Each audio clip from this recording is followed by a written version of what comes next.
Hi everybody, it's Scott again, back with the Sengoku series. It had been a while since my last video. I've been busy. The semester just ended, so I've been doing a lot of grading.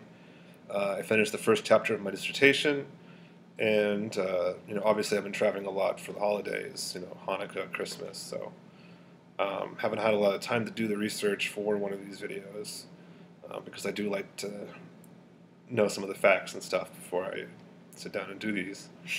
But today I really want to talk about Oda Nobunaga.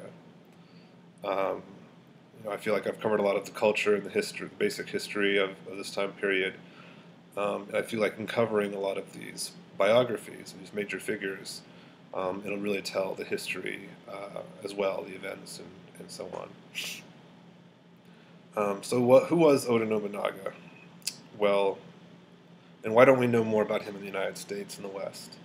And really, it's because he was the unifier, or the one that really started unification in this time period for Japan. Um, and it essentially remained, a single independent polity ever since that fracturing. Um, and in terms of how does that affect the United States or any other Western country, it really doesn't. He never, brought sort of a European Japanese alliance, although he may have had, certain things happen, but we'll never know. Um, he wasn't necessarily a pro-Western partisan, as sometimes he's made out to be. He was certainly an irreverent character who didn't have any prejudices against, well, I shouldn't say none, but he certainly had less prejudices against foreign technology and foreign ideas than a lot of his contemporaries. And this irreverence kind of defines his career and makes him such an interesting character, even though, again, in terms of the consequences of his life, he didn't have a huge influence on the West. Or even strictly necessarily in Japan.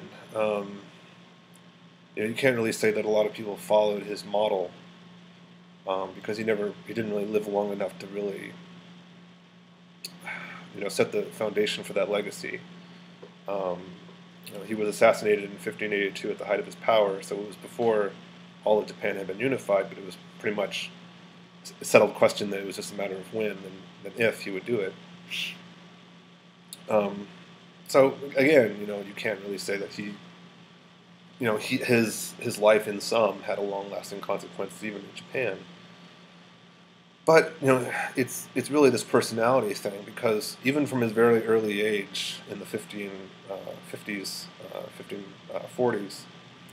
he had a reputation as a fool. The fool of Owari is what he was called. It was because of his eccentric, sort of wild behavior. And we know that in 1551, Nobunaga's father died. His name was Nobuhide. And Nobuhide had spent his whole life really sort of consolidating Oda power in this very sort of obscure part of Japan. I actually have a map this time. This is from the book Taiko by Eiji Yoshikawa. He includes a map of all the provinces in Japan in the Sengoku era. So Owari is right here. Yeah. And if you look at a modern map today of Japan, this is around where Nagoya is, Nagoya being a modern large city. So this is where the Oda clan was based, and Nobuhide had spent a large part of his life just trying to hold on to it and consolidating power in it. Even though it was sort of centrally located to the main island of Japan, it was also surrounded by a lot of other powerful rivals. To the north, you had the Saito clan, led by Saito Dosan, who was the Viper of Mino. He had formerly been an oil merchant before becoming lord of the province, which kind of speaks to the whole theme of this time period being one in which people outside the upper classes suddenly become rulers themselves. And over here, you have a large chunk of land belonging to the Imagawa clan, who were the actual sort of legitimate rulers on behalf of the old Ashikaga shogunate, and they have sort of the largest base of power here, and right here. And so, it seemed unlikely that there would be much room for, the Oda clan to expand, out of this. So, 1551, Nobuhide dies. Nobunaga's the second son. He's not, widely regarded as being the best choice, the best son out of Nobuhide's kids to take over. He deals with a lot of rebellion from his brothers. And for most of the 1550s, he's devoted to basically stamping out any of his relatives who don't acknowledge his rule. And yeah, this leads to fratricide. It leads to him killing some of his brothers because of this. And again, if you want more evidence that the samurai were not super honorable paragons of virtue, blah, blah, blah, yeah, they killed their own brothers, they killed their own relatives, they did it all the time because, they were threats to the clan. It was still a fairly new invention, or innovation, I guess, that there would only be one sort of clan head person. Prior to this, even in the Onin War, if you look at a map at the start of the Onin War in the 1460s, there were multiple heads of clans, and there was lots of succession crises, and it was because who's the actual heir to the clan?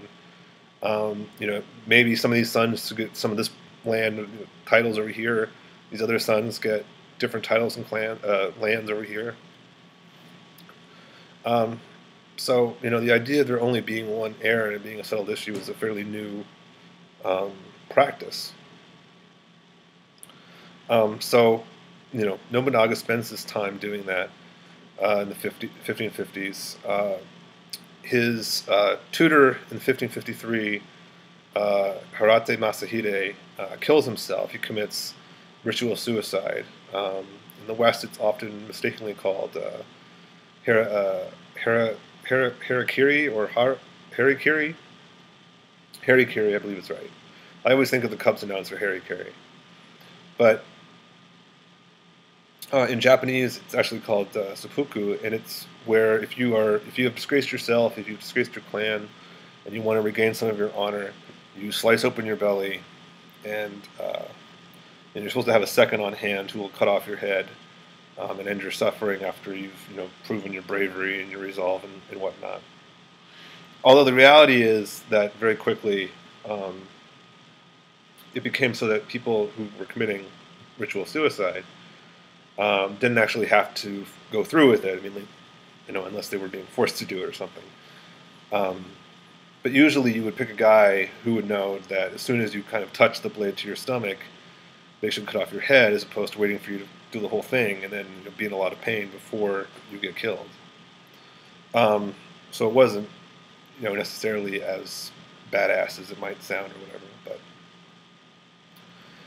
But anyway, so Nobunaga's tutor does this as remonstrance for the wild, sort of unruly behavior of Nobunaga. And, the way the stories have it is that, Oda Nobunaga became more serious and ambitious and focused and so on. Although, again, that reputation for being unruly and for not recognizing tradition kind of defined him for the rest of his life. So in 1560, the Yamagawa clan, who I mentioned before, the big, powerful clan in the neighborhood, the head of the clan, Imagawa Yoshimoto, starts to march on Owari. And it's, by all accounts, a much larger force than what the Oda clan can muster to defend their land. So the way the story has it is, Oda Nobunaga is deciding, should I hold up in my fortress and, just be starved out because I won't have any options? Do I die in a, blaze of glory, just charging into overwhelming odds? Or what? And so in 1560, there's this battle, the Hazama, and the Imagawa have taken some bases, some fortresses. Yoshimoto is there. He's um, being shown the heads of his enemies, captured heads, being a common trophy for samurai. Showing, so he's just relaxing, and then Oda Nobunaga leads a force, ambushes them. Yoshimoto is killed, and it's huge upset, it's huge victory for Oda Nobunaga. Now, to sort of add to the drama, this is often portrayed as Imagawa Yoshimoto going to the capital, which is sort of on the, Owari is sort of on the way if you're going, west toward the capital, Kyoto, and that, Imagawa Yoshimoto believed that he could effectively, take over, establish a new shogunate. He was, from a very prestigious family. It's doubtful, it, may have been a part of a long-term plan, possibly. But it also seemed really unlikely, because if he had gone all the way west with his force, all his rivals, which would instantly become anyone else in the clan, in the country who wanted to hold on to their independence, would turn against him. So it was likely just westward expansionism that would allow his clan to get stronger, come whatever happens in the next decade, if they even thought that far. So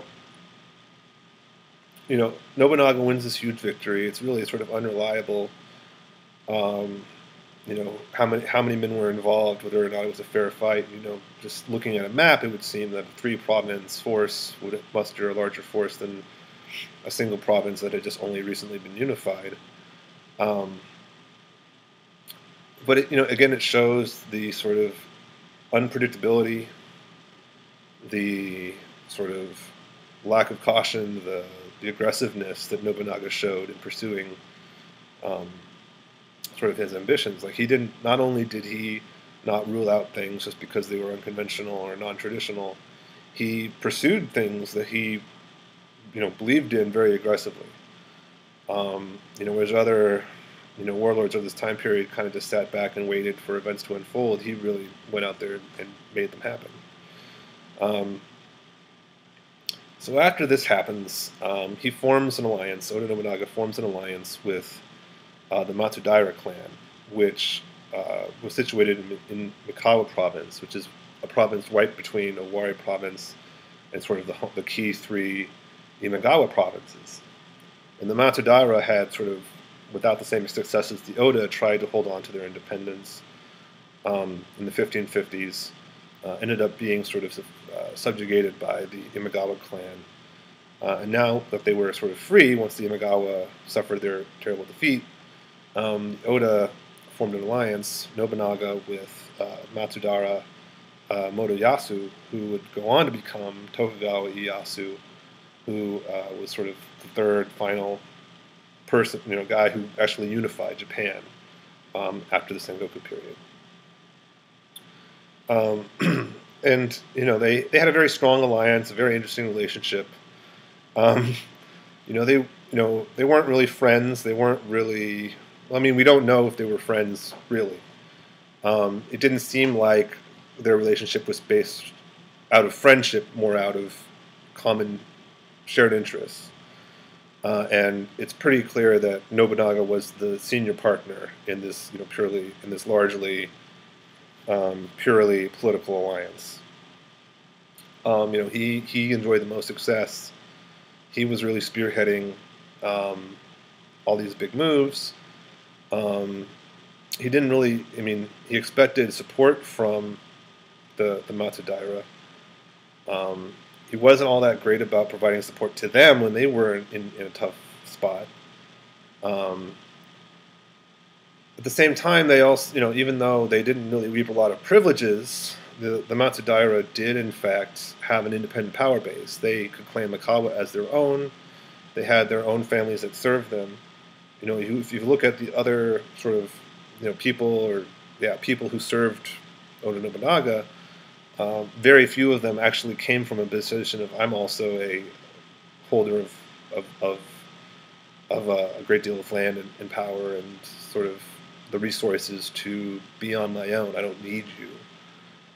Akechi Mitsuhide needed Oda Nobunaga, whether he was prepared to admit it or not. Toyotomi Hideyoshi, when he was just a peasant boy made into a general by Oda Nobunaga, definitely needed Oda Nobunaga as his patron and benefactor. Matsudaira Motoyasu, the future Ieyasu, did not need necessarily Oda Nobunaga and his, everything he brought to the table. He could be on his own, which is something that he tried to do several times before he finally got it right. So just to dial the clock back a little bit, in 1556, Saito Dosan, the guy to the north of Owari province in Mino province, died. He was killed by his son, who overthrew him. The son himself later died of leprosy. And that leaves the way for Saito Tatsuoki to come to power. Now, as I said, Nobuhide had sort of had to contend with the Saito clan to his north, and the way he sort of made peace with it was he married Nobunaga to the daughter of Saito Dosan. And I won't even begin to touch how popular culture treats this relationship, but it seems pretty clear that they weren't incredibly close. They had no kids, and whether that was just because the daughter was barren, or Nobunaga's wife was barren, or they didn't want to start a family. We know that Nobunaga had a much closer relationship with his concubines, who did produce offspring, and he had plenty of sons. But anyway, he uses this relationship, Nobunaga does, as a pretense for getting revenge on Saito Dosan. You killed my father-in-law. I'm going to invade, Mino and take these lands that were, my father-in-law would have wanted me to have as his, good son that he never had or whatever. So that's pretty much how the rest of the 1560s go, is that Oda Nobunaga expands into Mino provinces. He struggles a bit initially. He has to depend on the talents of Toyotomi Hideyoshi, who at the time is still Hashiba Hideyoshi. There's a whole story about Hideyoshi building a fortress in one day or something like that, to sort of establish a beachhead, not a beachhead necessarily, but a point of entry into Mino province. Eventually, the Saito are driven out, and Oda Nobunaga has sort of made it really clear that he has his own strong power base in central Japan. He's really poised in a good location next to the capital, just to his west. And so in 1567, Inabayama is the head castle of the Saito clan in Mino. It falls. It's later renamed Jifu Castle, after a castle in China, in Chinese history, where a great warlord had set out to make his own conquests.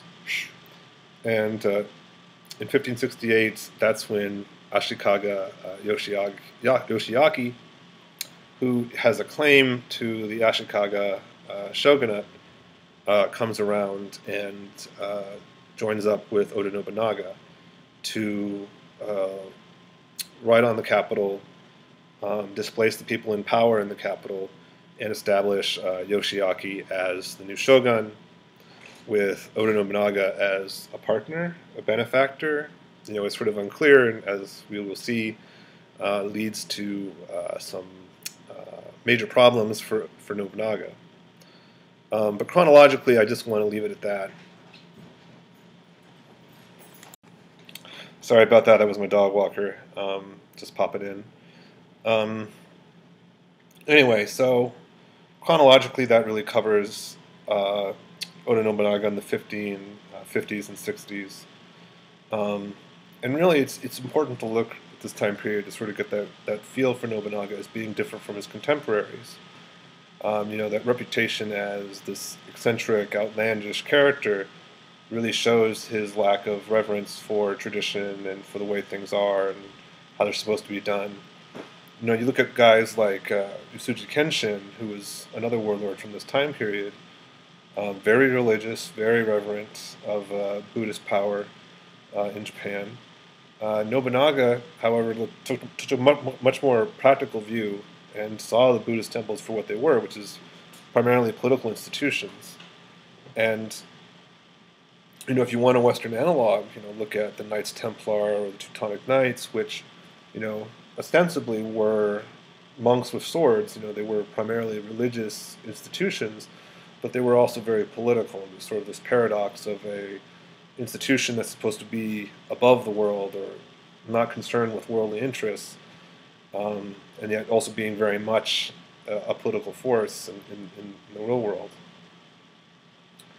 But the fact that Nobunaga brought this sort of open secret out into the forefront and was just brutal with, taking down Buddhist temples who opposed him later in his rule, his growing rule, kind of shows, he was different. He was prepared to take steps that others were not ready to take, or to adopt these viewpoints that allowed him to be much more aggressive and ruthless and cruel, because he wasn't being held back by sort of norms or values that had sort of been constructed in his environment. And we also begin to see his reliance on generals outside of his sort of traditional retainer band. A lot of these other warlords during this time period relied on the same families that had been serving them for generations.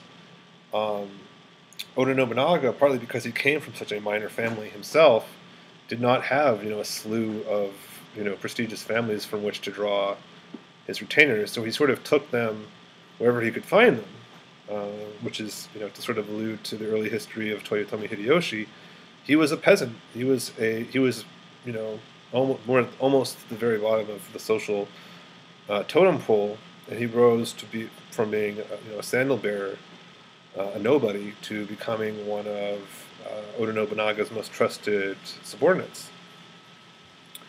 And Akechi Mitsuhide, who comes along later, who's the eventual assassin of Oda Nobunaga, he meets Akechi Mitsuhide and Oda Nobunaga meet when Mitsuhide is acting as sort of a in-between for Ashikaga Yoshiaki.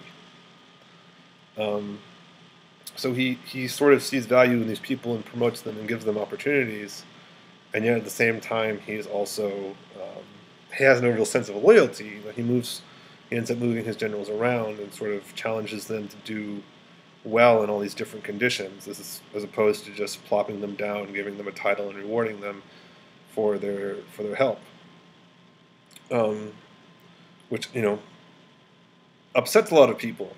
There are a lot of people upset that he's so brutal with monasteries, regardless of their actual real world political involvement. He angers a lot of people by dismantling the Ashikaga shogunate eventually, or at least really setting the stage for its downfall.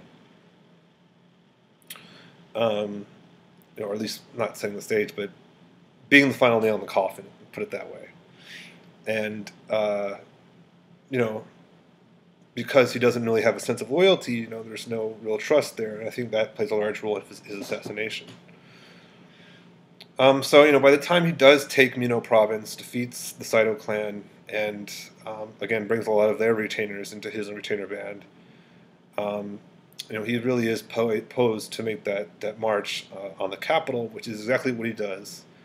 And we'll talk about his very complex relationship with Ashikaga Yoshiaki in the next video. And I will see you then. Hopefully it won't be another long time before I see you again. So, bye.